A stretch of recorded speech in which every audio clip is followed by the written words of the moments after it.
Assalamualaikum warahmatullahi wabarakatuh. Alhamdulillahirabbil alamin. Puji syukur kehadirat Allah Subhanahu wa taala, pada kesempatan kali ini kita dipertemukan kembali dalam kegiatan MPLS tahun pelajaran 2020-2021. Selamat bergabung untuk anak-anak kelas 10. Pada kesempatan ini saya akan menyampaikan tentang bursa kerja khusus. Perkenalkan, nama saya Sesiono. Saya sebagai Ketua Bursa Kerja Khusus di SMK Muhammadiyah Salatiga. Pada kesempatan ini saya akan menyampaikan beberapa hal terkait dengan kompetensi lulusan SMK yang dibutuhkan di dunia kerja atau perusahaan. Saya mulai dari kompetensi, yaitu merupakan suatu kehandalan atau penguatan atas perpaduan pengetahuan dan keterampilan serta sikap atau attitude.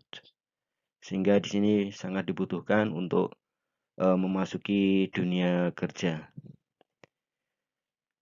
Yang kedua yaitu level kompetensi, yaitu tingkat penguasaan pada suatu kompetensi tertentu yang merupakan suatu gradasi dari yang sederhana sampai dengan yang kompleks, atau yang mudah sampai dengan yang sulit, atau yang sempit sampai dengan yang lebih luas. Ya, sehingga ini perlu suatu pemahaman, sehingga nanti di dalam pendidikan kita perlu suatu pemahaman yang sangat jelas sekali. Yang berikutnya yaitu level-level dalam kompetensi. Di sini apa yang dibutuhkan oleh calon tenaga kerja. Yang pertama adalah attitude atau sikap.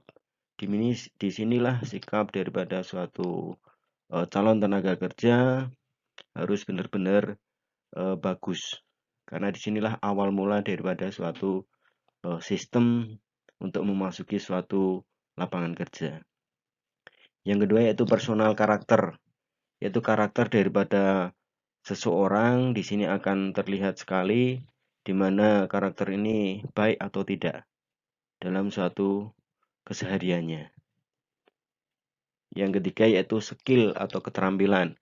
Nah, di sini nanti akan anak-anak kelas 10 dalam masa pendidikan selama 3 tahun nanti akan mendapatkan suatu keterampilan atau praktek. Disinilah nanti modal keterampilannya di sini untuk memasuki dunia kerja, karena kita sebagai orang teknik.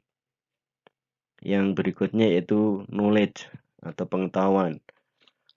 Di tatap muka nanti secara teoritis akan disampaikan oleh seorang guru pengetahuan baik itu secara umum maupun teknis, dan ini selain dapatkan dari guru, anak-anak bisa membaca buku atau bahkan mencari pengetahuan atau ilmu pengetahuan di dunia internet. Ini sangat banyak sekali dan sangat luas. Yang terakhir yaitu behaviors atau perilaku.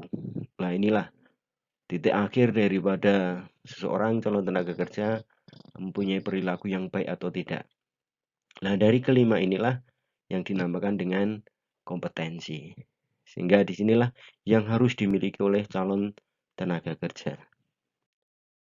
Yang berikutnya yaitu hard skill dan soft skill. Apa dan bagaimana mengembangkannya? Nah, disinilah nanti akan saya sampaikan. Contohnya itu dimensi pemain sepak bola. Apa saja hard skill dan soft skill yang harus dimiliki bisa dilihat di sini, yaitu mulai hard skillnya bisa mampu berlari, menendang bola, bertahan sampai beberapa menit, ini bisa. Karena ini harus dimiliki oleh seorang pemain. Soft skill, nah, dia mampu bekerja sama dalam sebuah tim. Tidak bisa membawa bola dimasukkan sendiri, maka dia harus bekerja sama. Gigih, ya. Terus mengambil inisiatif. Dia mau menembak berapa meter jaraknya, nah ini apakah harus dilemparkan kepada lawan, ini termasuk dalam pengambilan suatu inisiatif. Terus yang terakhir yaitu berani mengambil keputusan. Ini yang dinamakan dengan soft skill, dan ini bisa dilatih sejak dini anak-anak mestinya. Soft skill, ini kompetensi individu daripada sumber daya manusia yang tidak tampak. tapi sangat menentukan kesuksesan individu tersebut. Nah, di sini soft skill itu baik bisa yang tampak maupun kalau yang tidak tampak ini contohnya sikap, attitude. Ini kalau kita belum tahu, belum bergaul lama maka tidak akan tahu sikapnya bagaimana. Kita lihat lagi kontribusi soft skill pada dunia kerja dan apa yang diperoleh di dunia pendidikan. Kita lihat di sini ada grafik mindset manusia ini yang dibutuhkan adalah 80%, sedangkan yang 20% ini adalah teknikalnya. Nah, mindset ini adalah perubahan pola pikir daripada manusia. Yang berikutnya yaitu dalam sistem pendidikan di sini hard skill-nya 90%, tapi justru soft skill-nya 10%. Nah, ini kadang-kala di kenyataannya sangat berbeda, maka sekarang penekanannya adalah pada soft skill, bukan hanya hard skill-nya saja. Ya, sekarang pengembangan soft skill di sekolah. Ini bisa dilakukan dalam proses pembelajaran dan juga dengan kegiatan siswa, co-kurikuler dan ekstrakurikuler. Nah, ini contoh-contoh daripada pendidikan soft skill. Melakukan outbound. Nah, di sini kerja sama tim di sini akan sangat menentukan sukses tidaknya daripada suatu tim tersebut. Ada lagi contohnya di sini, nah, yaitu kegiatan penugasan dalam suatu kelompok. Ada lagi yaitu Community Go to Campus, yaitu mendatangkan narasumber dan praktisi di bidang industri, diajak ke sekolah untuk memberi pemahaman pada siswa. Ya, ini program magang. Karena nanti adik-adik di kelas 11 akan diajak untuk melakukan magang atau PKL. Nah, disinilah atau mungkin bisa dikatakan OJT, on the job training. Sehingga nanti adik-adik akan paham, oh kerja itu seperti ini.